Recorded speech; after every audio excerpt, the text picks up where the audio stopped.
Kalau begitu tadi Bapak ada pertanyaan, apakah Yesus Allah atau nabi palsu? Kalau dari kami, dari tim Muslim, jawabannya sangat mudah, Pak. Yesus bukan Allah dan Yesus juga bukan nabi palsu. Tetapi Yesus adalah nabi utusan Allah yang diutus untuk Bani Israel hanya pada zaman itu. Itu jawaban kami. Silakan, Pak. Saya sudah katakan tidak ada pilihan lain. Soalnya dia disembah dan dia terima. Padahal dia mengajarkan hanya boleh menyembah Allah. Kalau dia bukan Allah, dia terima. Dia nabi palsu, dia nabi asli. Atau dia Allah sendiri. Makanya pilihannya cuma dua. Silakan. Baik, kalau begitu saya ingin tanya, Pak. Kata menyembah yang dipakai di situ, kata aslinya apa, Pak? Menyembah proskuneo. Proskuneo. Apakah proskuneo itu digunakan dalam arti menyembah Tuhan atau bisa menyembah atau sujud kepada manusia juga, Pak? Silakan. Bisa digunakan untuk menyembah manusia, bisa digunakan untuk menyembah Allah.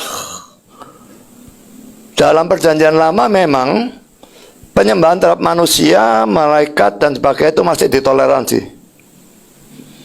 Tapi sejak Yesus mengucapkan Matius 4 ayat 10 yang juga menggunakan kata proskuneo, tidak boleh. Makanya Rasul-Rasul menolak. Saya sudah berikan ayatnya, kisah 10 dan kisah 14. Malaikat pun menolak. Herodes dihukum mati karena menerima. Jadi kembali pada pertanyaan saya, bagaimana bisa nabi asli? Dia melarang menyembah siapapun kecuali Allah. Dia disembah, diterima. Silakan. Baik.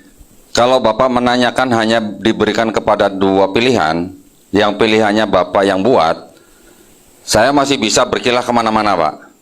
Tetapi saya ingin memastikan dulu, kalau Bapak bilang tadi proskuneo bisa dipakai untuk menyembah Tuhan Sang Pencipta dan juga untuk hormat kepada manusia, berarti itu belum jaminan langsung bahwa Yesus itu pasti Allah gitu. Pertama. Yang kedua, tadi Bapak mengatakan bahwa di dalam perjanjian lama orang menyembah manusia, ya, manusia menyembah manusia dalam arti orang itu sujud kepada manusia, itu banyak sekali ayatnya. Ya. Ya. Dan kalau Bapak bilang tadi masih diperbolehkan oleh siapa, Pak? Dan yang melarang di perjanjian baru itu jadi siapa, Pak? Silakan, Pak. Dalam perjanjian lama tidak ditegur. Nyembah orang, nyembah apa tidak ditegur. Tapi sejak Yesus mengucapkan kata-kata ini, maka kata-kata hanya, maka tidak boleh lagi. Karena itu Petrus disembah, tidak mau. Paulus dan Barnabas disembah, tidak mau. Herodes mau, dihukum mati. Silakan. Berarti yang mencabut larangan itu kan bukan Tuhan sendiri, Pak, kalau begitu. Yesus. Saya lagi bicara nih, Pak, sebentar. Iya, jadi yang melarang itu bukan Allah sendiri atau bukan Bapak sendiri. Sekarang kalau Bapak bawa Matius 4 ayat 10, di Matius 4 ayat 10 Yesus jelas-jelas mengatakan kepada iblis, kamu harus menyembah dan berbakti hanya kepada Tuhan Allahmu. Sebenarnya ini terjemahan juga terbalik. Harusnya Allah Tuhanmu. Saya punya Bible yang menerjemahkan dengan demikian.